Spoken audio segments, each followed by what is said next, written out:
ఇప్పుడే జీ5 app download చేయండి. చూడండి మీ ఫేవరెట్ టీవీ షోస్ ఎప్పుడైనా ఎక్కడైనా. నానమ్మ ఏంటమ్మా? అక్షయ్ మాత్రం నీ మాట పట్టించుకోకుండా పూజ చేసుకోవడానికి సిద్ధమవుతుంది.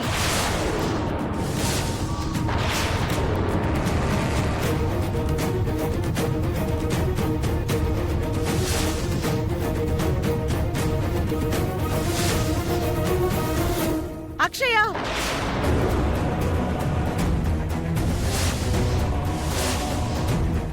ఏం చేస్తున్నావే ఇక్కడ? పూజను చేసుకుంటున్నాను నానమ్మ. దానికి ఒక పద్ధతి ఉంటుంది, నియమ నిష్టలు ఉంటాయి. మన ఇంటి ఆచార సంప్రదాయాలను భ్రష్టు పట్టించడానికే పుట్టారు వీళ్ళంతా. నా కూతురికి పూజ గదిలోకి అడుగు పెట్టే అర్హత ఉంది. అమ్మా, నువ్వు విషయం గుర్తుంచుకో. నువ్వు అక్షయ్ని ఎన్ని రకాలుగా అడ్డుకోవాలని చూసినా చివరికి ముక్కు పుడక నా కూతురికే దక్కుతుంది. అది జరగదు శ్రీకర్.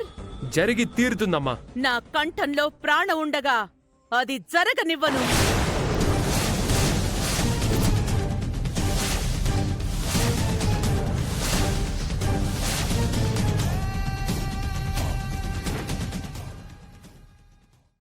జీ5 యాప్ డౌన్లోడ్ చేసి అన్ని ఎపిసోడ్స్ పూర్తి ఉచితంగా చూడండి.